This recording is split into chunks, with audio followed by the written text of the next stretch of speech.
Mrs. Whitmore, we have a safe deposit box registered under your late husband's name, and according to our records, it has never been closed.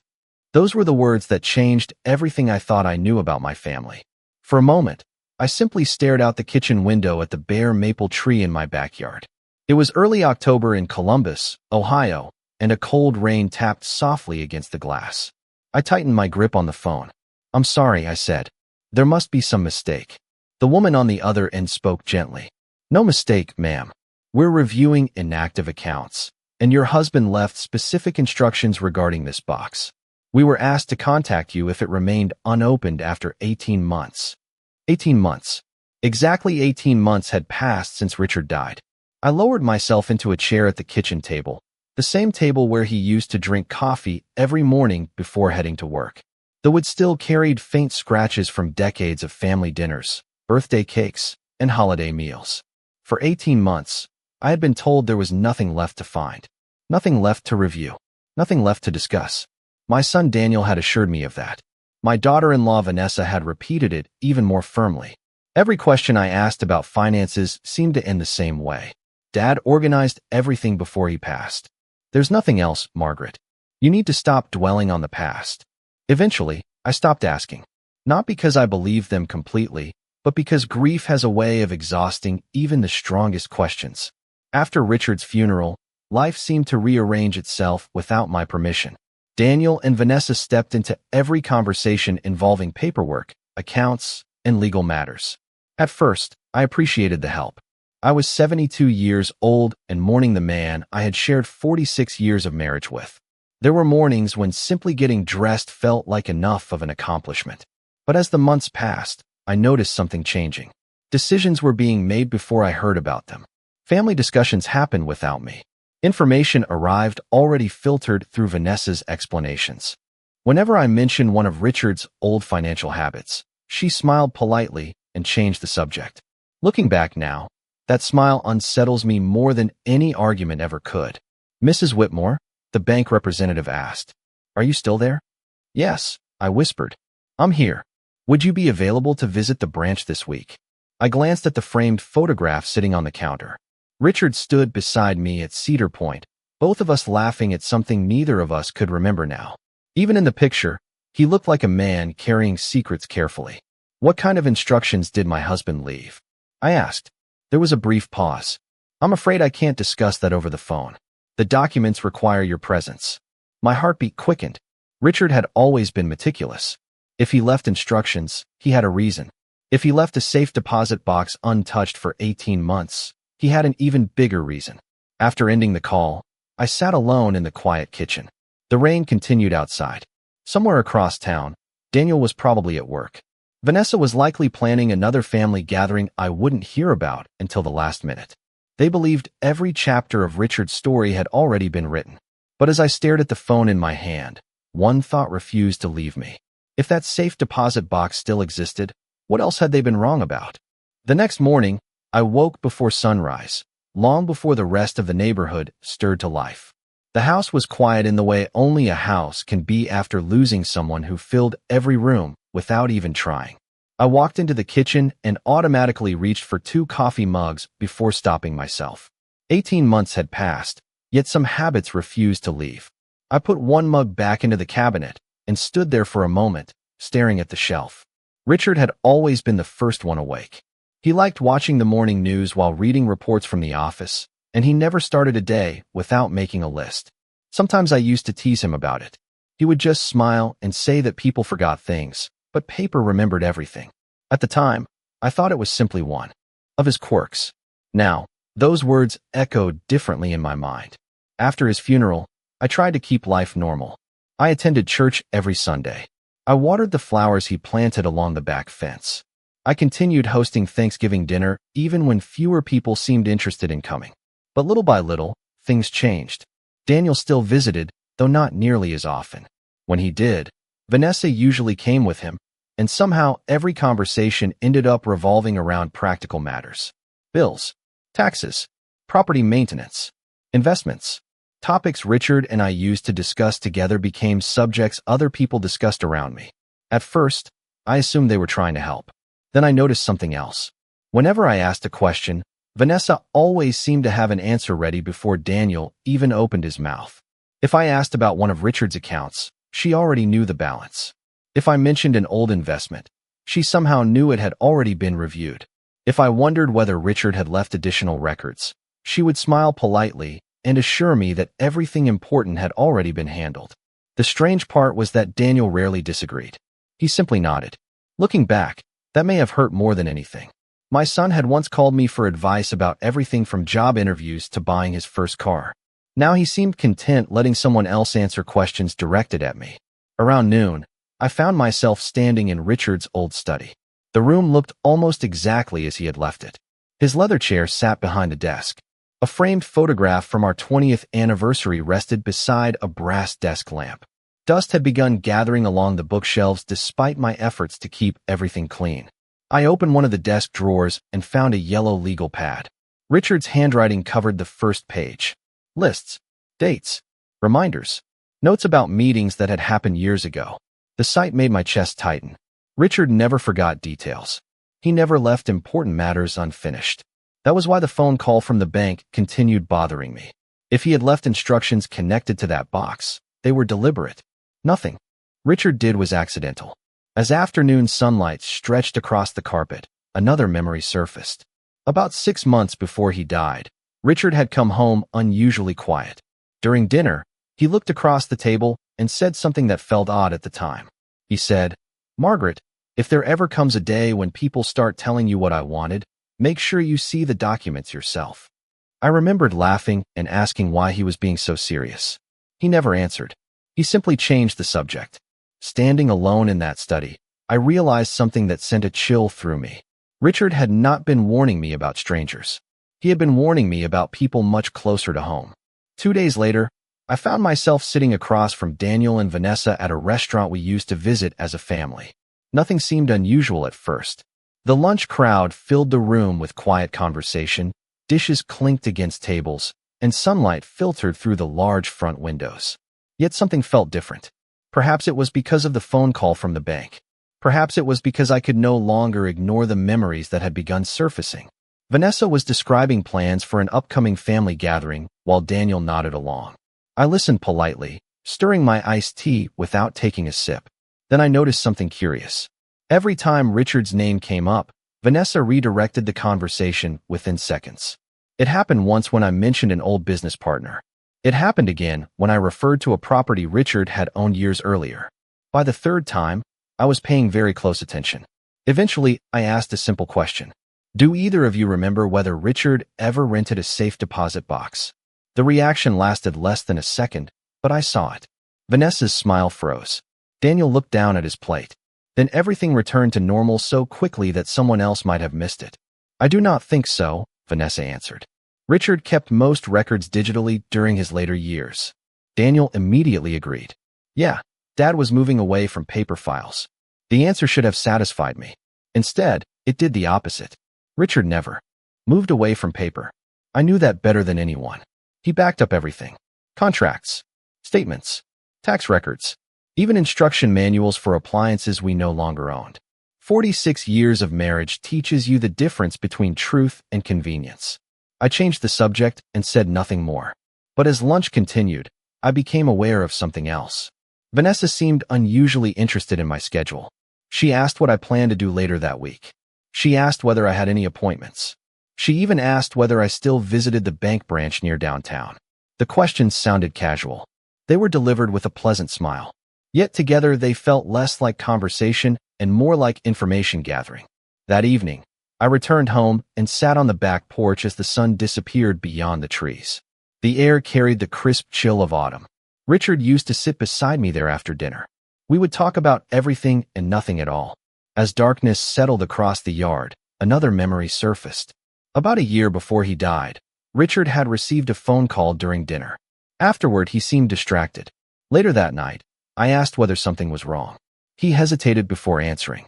Sometimes the people closest to you only see what they want to see. At the time, I assumed he was talking about a business dispute. Now I was no longer sure. I went inside and opened an old photo album. Page after page showed family vacations, birthdays, graduations, and holidays. smiling faces, shared memories. Yet one photograph stopped me. It had been taken at a 4th of July barbecue 3 years earlier. Everyone was looking toward the camera except Richard. He was looking directly at Vanessa. His expression was not angry. It was not suspicious. It was something far more unsettling. He looked like a man quietly solving a problem. For a long moment, I stared at that photograph. Then I remembered the bank appointment scheduled for Friday morning. Whatever Richard had left behind, I was beginning to believe it was not forgotten. It had been waiting. Friday arrived with gray skies and a steady drizzle that seemed determined to linger over Columbus. All morning, I left the house earlier than necessary, partly because I wanted to avoid traffic and partly because I could not sit still another minute. During the drive downtown, I kept replaying the last few years in my mind.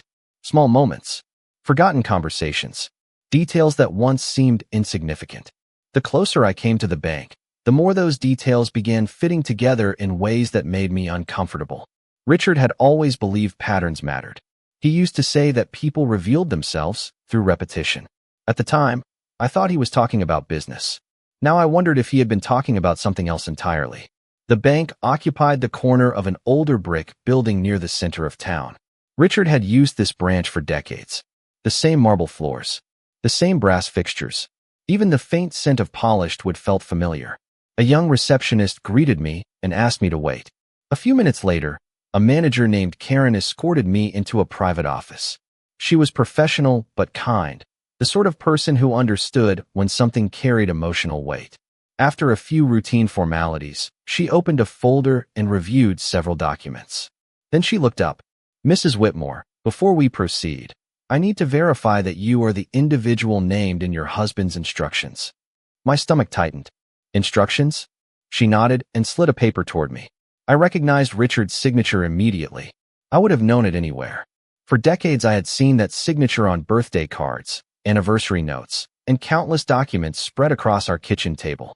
Seeing it now felt strangely personal, as though a message had traveled through time. Karen continued, "Your husband renewed the box 3 years before his passing. He included very specific directives."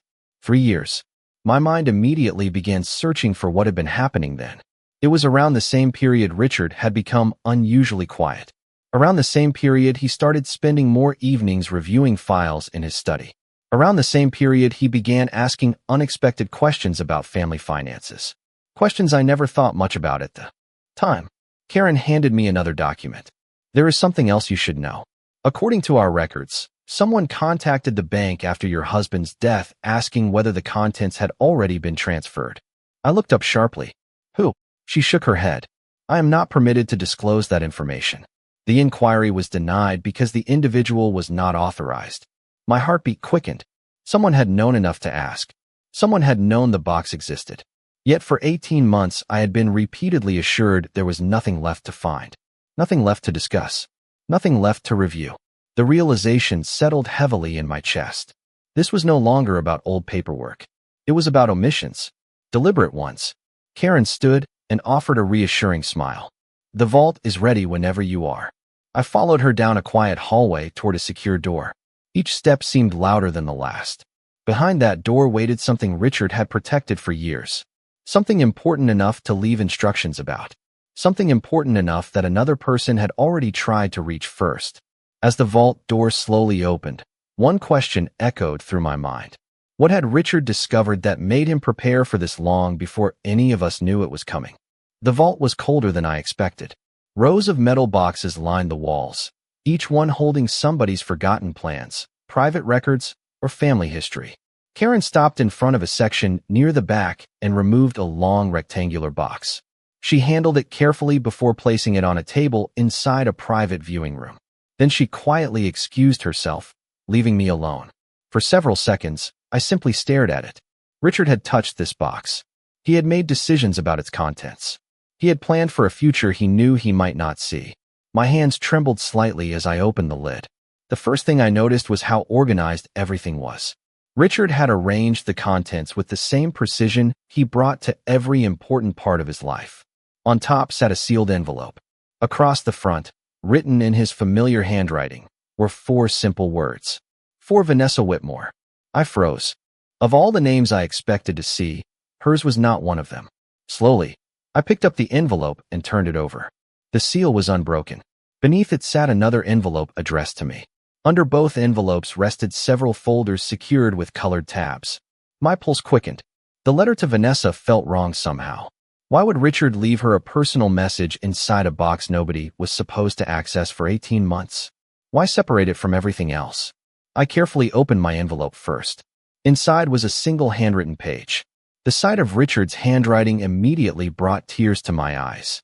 Not because of what it said at first, but because it felt like hearing his voice again after all this time. Margaret, if you are reading this, then events have unfolded exactly as I feared they might. I stopped and read the sentence again. Feared. Richard was not a dramatic man. He chose words carefully. If he wrote feared, he meant it. I continued reading. There are documents in this box that must remain together. Do not remove anything until you speak with Michael Harper. Trust the documents. Trust the timeline. Most importantly, trust your instincts. You have stronger instincts than you realize. Michael Harper, Richard's longtime attorney. I had not spoken with him since shortly after the funeral. At the time, he assured me everything had been handled properly. Suddenly, I wondered how much he actually knew. My eyes moved back to the envelope addressed to Vanessa. I stared at it for nearly a minute before finally setting it aside unopened. Whatever was inside could wait. The folders beneath drew my attention next. One tab was labeled Financial Transfers. Another read Property Holdings. A third carried no title at all. Instead, Richard had written a date. June 14th. 3 years ago. I immediately recognized it. That was the same summer Richard began spending long evenings in his study reviewing records. The same summer he became quieter. The same summer he started asking unusual questions during family dinners. As realization slowly settled over me, I looked around the small room. This was not a collection of forgotten paperwork. This was an investigation. Richard had been gathering something, documenting something, preparing something. And for the first time since his death, I began to suspect that my husband had known far more about the people around him than he ever let anyone see. I remained in the viewing room for nearly an hour, carefully examining the first folder while trying to keep my emotions under control. Richard had arranged every document chronologically. Bank statements, property records, copies of correspondence, notes written in the margins in his precise handwriting. At first, nothing seemed unusual. Then I noticed a pattern. Certain transactions had been highlighted with yellow tabs. The dates stretched across almost 3 years. Small amounts at first. Consulting fees, reimbursements, transfers between accounts. Individually, none of them would have attracted attention. Together, they formed a trail. Richard had been tracking something. More importantly, he had been tracking someone. One note stopped me cold. Attached to a financial statement was a handwritten sentence. Verify source. Story does not match records. I read it twice, then 3 times. Richard was not commenting on numbers. He was questioning explanations. As I continued turning pages, more notes appeared. Requested documentation never provided. Follow up later. Compare statements from March meeting. The deeper I went, the more unsettled I became. This was not the work of a man organizing his estate. This was the work of a man conducting an investigation. Eventually, my attention returned to the sealed envelope addressed to Vanessa. I stared at it again. The longer I looked at it, the more certain I became that Richard wanted it found exactly when it had been found. Not earlier. Not later. 18 months after his death. My eyes drifted toward the final folder, the one marked only with a date. Inside, I found copies of emails, meeting notes, and summaries of conversations. Richard had documented everything. One page contained a list of names. Business associates, financial advisors, family members. Several names had check marks beside them. One did not. Vanessa. My stomach tightened. Richard had never openly criticized her. In public, he was always polite, respectful, calm. Yet here, in private notes nobody was supposed to see, he had clearly singled her out. Why? The answer was not immediately obvious. There were no accusations, no dramatic revelations. Only careful observations, questions, inconsistencies, concerns, the sort of details most people overlook. Richard never overlooked details. Finally, unable to ignore it any longer, I picked up the envelope. The paper felt heavier than it should have. I broke the seal and unfolded the single sheet inside. The message was short, far shorter than I expected. Vanessa, if you are reading this, then circumstances have unfolded exactly as I anticipated. The next line made my heart skip. You believed patience would protect your secrets. You were wrong. I sat perfectly still. Richard's words seemed to echo through the room. There was no anger in the letter. No insults. No threats. Only certainty. The final paragraph was even more unsettling. It read, "The truth does not disappear because people agree not to discuss it. Eventually records speak for themselves." Beneath the message was his signature and a handwritten instruction. Give the enclosed key to Michael Harper. Key. I immediately looked back inside the envelope. Tucked beneath the letter was a small brass key no larger than my thumb. Suddenly, every document on the table seemed less important than the object resting in my hand. Because if Richard had gone to such lengths to hide a key, then whatever it opened was almost certainly where the real story began. When I finally left the bank, the rain had stopped, but the city still looked washed in gray. The small brass key rested inside my purse, wrapped in Richard's letter. During the drive home, I could think of little else. Richard had never relied on dramatic gestures. If he hid a key, there was a reason. If he instructed that key be delivered to Michael Harper, there was an even bigger reason. By the time I pulled into my driveway, I had already decided what to do. I called Michael the moment I stepped inside. He answered on the second ring. His voice sounded older than I remembered. "Margaret," he said warmly. "It has been too long. I found something Richard left behind." The silence that followed lasted only a second, but it was enough. "A key?" he asked quietly. I sat down at the kitchen table. "You knew about it." Another pause. "I knew it existed," he replied. "I did not know whether you would ever find it." My heart began to pound. "Michael, what exactly was Richard doing during the last few years of his life?" I expected hesitation. Instead, I heard a long exhale. He was preparing. Preparing for what? For the possibility that certain people would not behave the way they claimed they would. The answer settled heavily between us. Michael agreed to meet the following morning. After the call ended, I wandered into Richard's study. The room felt different now, less like a place frozen in grief, and more like a room full of unfinished conversations. I sat in his chair and opened one of the folders again. This time I focused less on the financial records and more on the notes. A pattern emerged almost immediately. Richard was not tracking money alone. He was tracking behavior. One page contained observations from family gatherings. Another referenced conversations that seemed ordinary on the surface. Besides several entries, Richard had written a single word. Verify.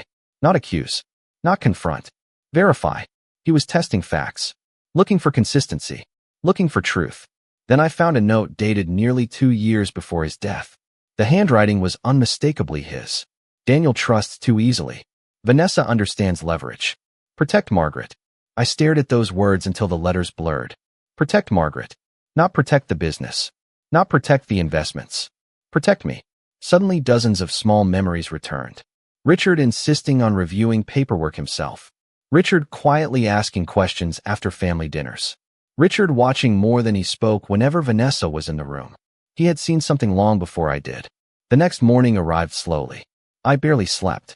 At 9 o'clock, I walked into Michael Harper's office carrying the folders, the letters, and the brass key. He studied the key for only a moment before nodding. There was no surprise in his face, only confirmation. Then he opened a desk drawer and removed a sealed envelope with my name written across the front. "Richard instructed me to give you this," he said softly, "but only after the key was found." I looked from the envelope to Michael. "What does it open?" Michael folded his hands and held my gaze. "Margaret," he said carefully, "the key is not the most important thing Richard left behind. The place it opens is." My hands felt unusually cold as I accepted the envelope from Michael. The paper looked ordinary, yet everything about the moment felt significant. Richard had arranged this years ago. He had known there might come a day when I would be sitting in this office, searching for answers nobody else wanted me to find. Slowly, I opened the envelope. Inside was a single sheet of paper and a business card. The card belonged to a private record storage company located on the outskirts of Columbus. I had never heard of it. Beneath the company name was a unit number. Unit 214. My eyes moved to Richard's note. "Margaret, if you are reading this, then Michael has already explained enough for you to understand that appearances can be misleading. What matters now is not what people have said. What matters is what they have done. Everything you need is inside Unit 214. Do not visit alone. Bring Michael. I looked up. Richard rented a storage unit? Michael nodded. Not exactly. He established a private archive. The phrase sounded strange. An archive of what? Michael hesitated. Records. Correspondence. Financial documentation. Personal observations. Richard spent years collecting information. I felt a knot tighten in my stomach. Information about whom? Michael held my gaze. Anyone connected to matters he considered important. We left less than an hour later. The storage facility sat beyond a commercial district near several warehouses. It was clean, quiet, and surprisingly secure. After presenting identification, we were escorted to a climate-controlled section inside the building. Unit 214 was located at the end of a long hallway. For a moment, neither of us moved. Then Michael took the brass key from his pocket and inserted it into the lock. The mechanism turned. Smoothly. Richard had chosen well. The door opened without resistance. I expected boxes. Maybe a filing cabinet. Instead, I stopped in disbelief. Shelves lined 3 walls from floor to ceiling. Dozens of labeled binders sat arranged in perfect order. Storage containers occupied the lower shelves. Several locked document cases rested along the back wall. Everything was cataloged. Everything was organized.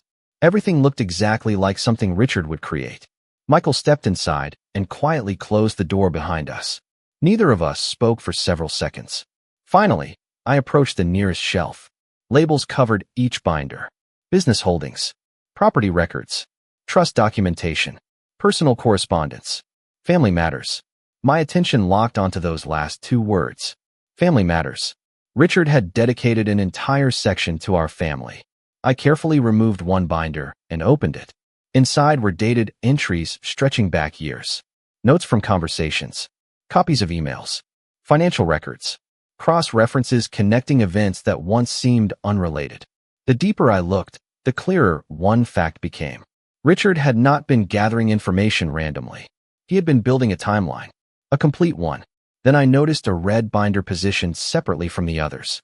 Unlike the rest, it carried no title, only a handwritten instruction. Open last. My heartbeat quickened. Richard had hidden answers inside a vault. He had hidden more answers inside a storage archive. And now, standing in front of that red binder, I realized the biggest secret of all was still waiting to be uncovered. For the next several hours, Michael and I worked our way through the archive one binder at a time. The deeper we went, the more astonishing the picture became. Richard had documented everything with remarkable precision. Dates, meetings, financial records, email exchanges, property evaluations, even handwritten notes summarizing conversations that had taken place years earlier. Nothing appeared random. Every document connected to another document. Every observation linked to a timeline. Slowly, the truth began taking shape. What surprised me most was not evidence of missing money. It was the absence of missing money. For 18 months, I had quietly accepted the story that Richard's estate had been simplified, consolidated, and distributed according to plan. Yet the records in front of me told a completely different story. Major assets still existed. Several investment accounts remained active. Property holdings had not been liquidated. Certain business interests had not been transferred. They had been moved, protected, hidden inside structures I barely understood. Richard had not lost control of his estate before he died. He had redesigned it. Michael reviewed several folders and shook his head slowly. This explains a lot. Explains what? I asked. He removed a document and placed it in front of me. The paperwork established a family trust created nearly 3 years before Richard passed away. I recognized his signature immediately. What I did not recognize were the conditions attached to the trust. Several pages outlined behavioral provisions, respectful treatment, regular family involvement, transparency, fiduciary cooperation. At first, the language seemed formal and complicated. Then the meaning became painfully clear. Richard had built safeguards, not against market changes, not against lawsuits, against people. My eyes moved down the page. One clause immediately caught my attention. Any beneficiary found intentionally withholding material information from Margaret Whitmore shall forfeit designated inheritance privileges subject to trustee review. I read the sentence again, then a third time. Michael remained silent. He did not need to explain what it meant. Richard had anticipated deception. Worse, he had anticipated deception specifically directed at me. Another folder revealed additional records.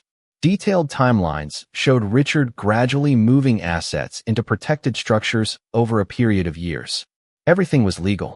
Everything was documented. Everything had been planned. A cold realization settled over me.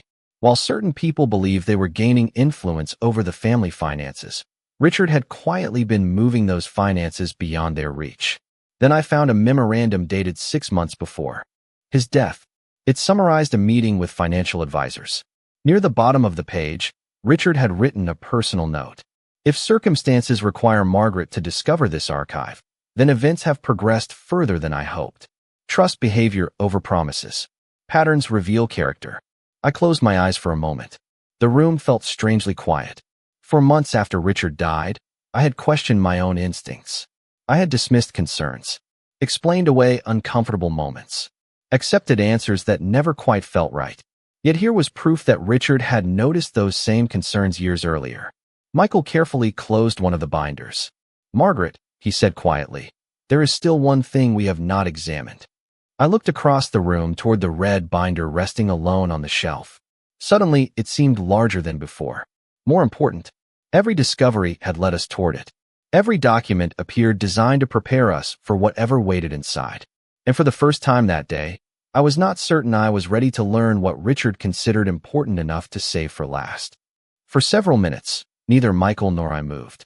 The red binder remained on the shelf, untouched. Everything we had discovered so far had been carefully documented, methodical, almost clinical. Yet something about this binder felt different. Richard had not labeled it with a category. He had not assigned it a date. He had written only 2 words. "Open last." Eventually, I stepped forward and lifted it from the shelf. It was heavier than I expected. Dust had not collected on it the way it had on some of the older binders.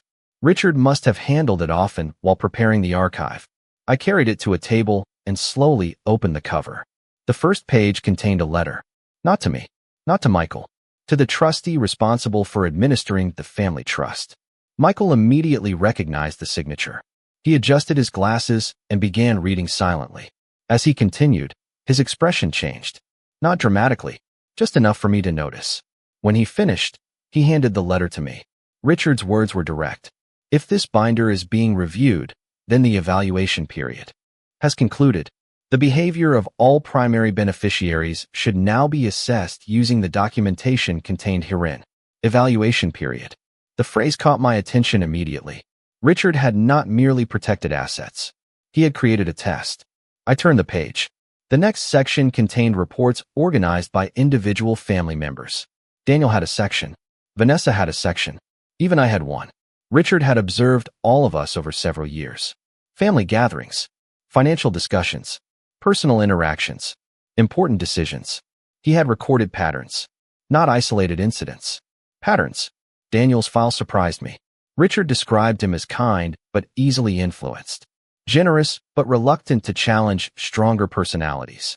Several notes expressed concern about Daniel's willingness to avoid conflict even when important truths were involved. Then I reached Vanessa's section. The documentation was extensive.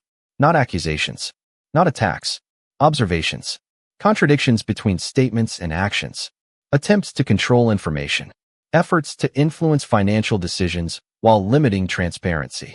One entry stood out. Trust increases when information decreases. Vanessa understands this principle very well. I sat back slowly. Richard had seen it. Years before anyone else.